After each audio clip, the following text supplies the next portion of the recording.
Hi, I'm Cory Lee, and I'm so excited to be here for this episode of Pull Up a Seat with Cory Lee. Joining me today is Cassie Mitchell. She is a Paralympian. And Cassie, thank you so much for joining me. I'm so excited to talk with you today. Thank you, Cory. This is an exciting to sit with you as well. Yeah, I know you're heading off to Tokyo very soon for the Paralympics, which we're all super excited to watch and be a part of from home. I know you're going to Tokyo, so it must be super exciting for you, which we'll definitely delve into in just a bit. But to start us out, can you just tell us a bit about how you joined the disability community? Joined the disability community. Well, there's two pieces to that question. First is I became disabled at age 12 with a visual impairment as part of neuromyelitis optica. And at age 18, I was paralyzed and ultimately with quadriplegia. However, in terms of joining the community, that happened when I was in college. That's where I was first introduced to wheelchair sport and other members that were disabled. That was the first time I'd been around, had friends and other supporters. And it's been a really great opportunity in my life. Yeah, that's good to hear. And were sports kind of a big part of your life before becoming disabled? And how exactly did you get into discus and club throwing? Well, sports were always a big part of my life. Growing up on the farm, I was on a horse before I could walk.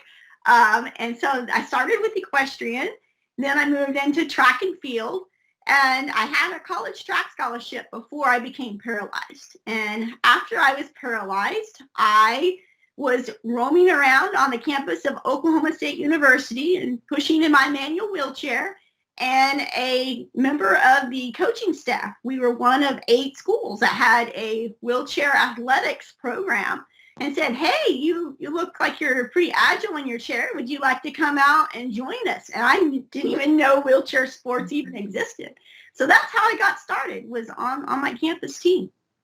Awesome. And which college was it? Just because I'm curious. Oh, it was Oklahoma State University. And so they were part of what was then the Central Intercollegiate Conference. So it was actually a conference for wheelchair athletics. In this case, it was wheelchair basketball. And then as my disability progressed, I could not play basketball as the impairments in my arms got too severe. So I moved from that to quad rugby. And then when I wanted to train for the Paralympics, I knew holding a full-time job, I needed an individual sport just because of the training. And so I went into cycling.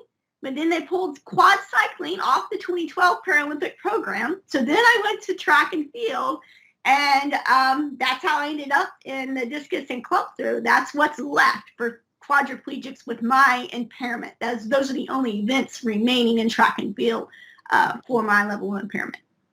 Okay, that's really interesting to hear. And wheelchair sports are something that I never really, heard of throughout my college career. So the fact that your college actually focused on wheelchair sports and you were able to have that opportunity is incredible to me and really exciting to hear. And hopefully they still have it. But I know you're, headed to Tokyo very soon to compete in your 3rd Paralympics, which is amazing. So congratulations.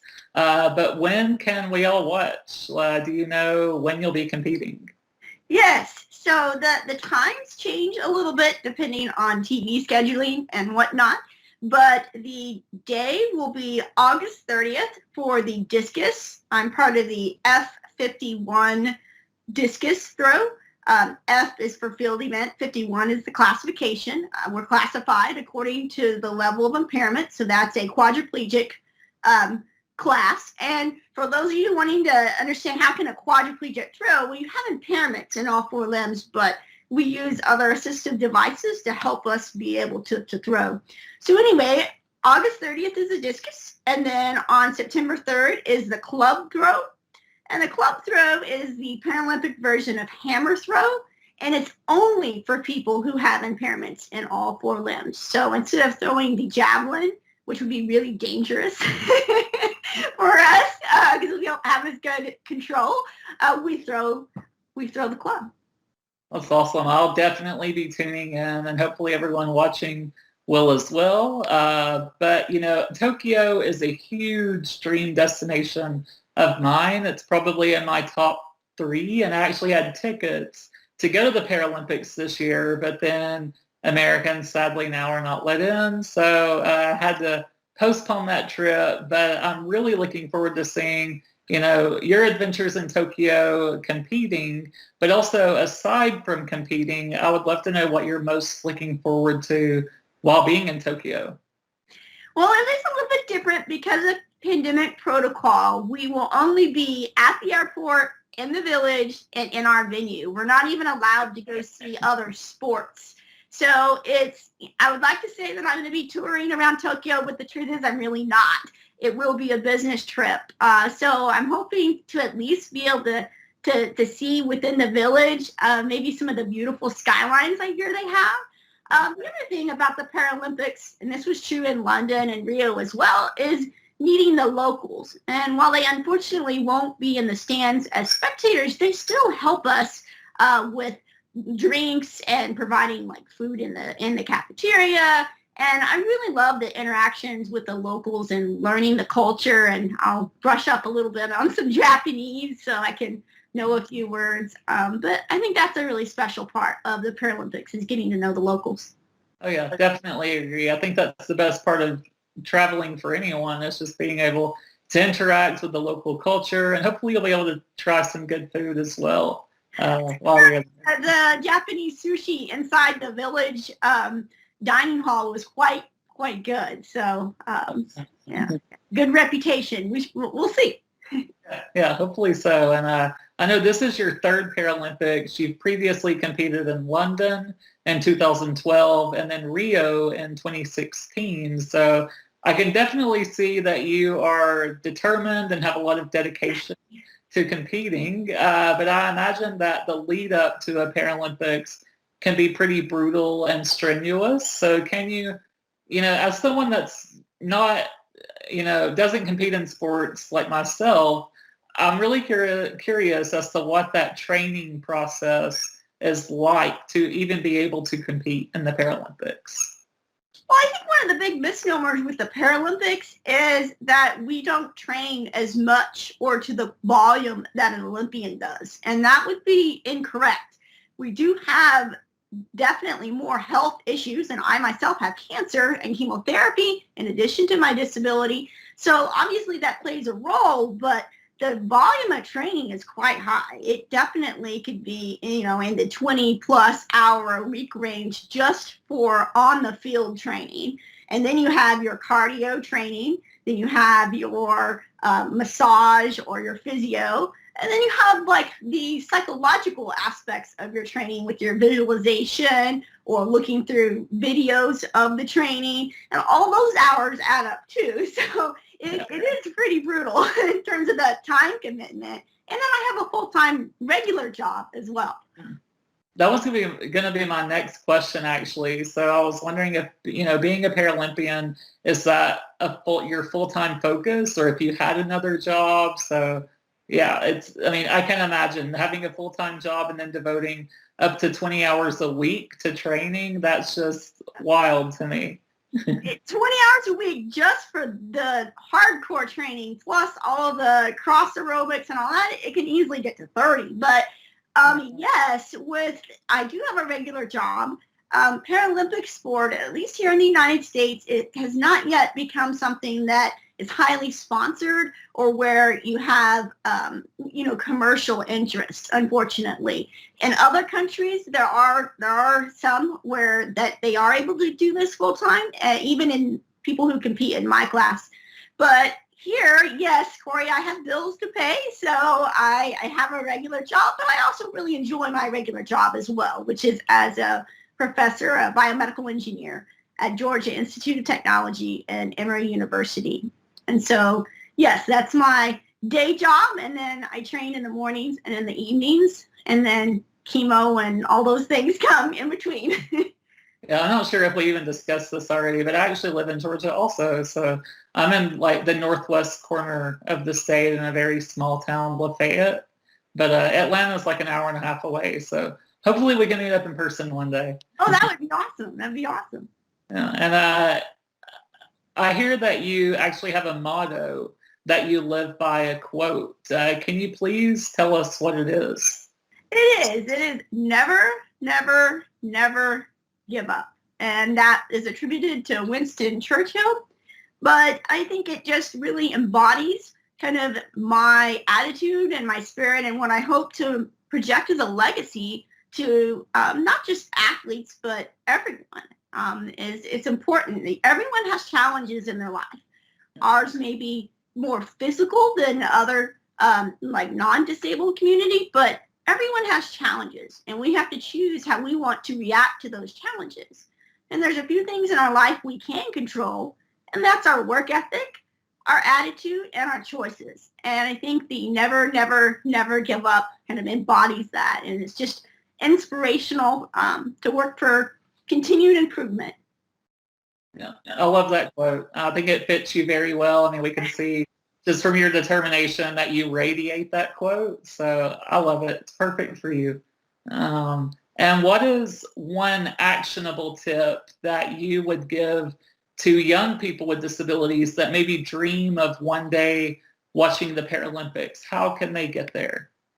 Well, first of all, I would say is whether or not you aspire to be a Paralympian, please get out and work out, because I didn't start this to be a Paralympian. I started it because it was fun, and I started it to help with my fitness, with quadriplegia, even simple things like making transfers from my bed to my day chair. I wanted to be more independent, and so it really helps on all aspects. And then the Paralympic part came second. It turned out that I was pretty good at it, and then I decided I wanted to go after it. But I wouldn't necessarily say that has to be the end goal. I think just getting out and enjoying sport, the camaraderie with teammates, and just how it helps you with your confidence and all those things, it's really important. And I think that's one of the things that's motivated the duration of my current career is like being able to train and stay at that level. I know is keeping me, healthier, as healthy as I can be given my situation. And I think that kind of transfers to everyone in life. And then the other thing is you have to get role models can help you find your way. And a lot of sports, whether you're a weekend warrior or you're on a 4-year Paralympic training plan, you have to plan for it. If you never actually set those goals and are vocal with yourself and willing to say, hey, I want that, I want to try for that, then it's never going to happen, right? You have to put it into motion.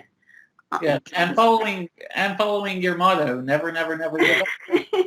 Yes, but also not being afraid to fail, right? I think that's important. My first Paralympic Games, I got 3 fourth places, which is the hardest place to finish because you're just off the medal stand. Yeah. And then in Rio, I got the silver and bronze, and now I'm hoping for the gold. But even if I don't, I'm still going to appreciate the journey and the process, and that's what I hope other disabled people will see about sport. Don't be intimidated by, it's Paralympics, or I have to be a world champion or a world record holder. It's not true.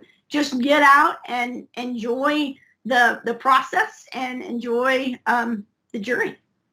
Yeah, we will definitely be watching and hoping that you are on that stand getting the gold. But even if you're not, we're super proud of you and can't wait to just follow along and see your journey. So congratulations on getting to go to the Paralympics and being able to compete for the U.S. It's incredible what you've done.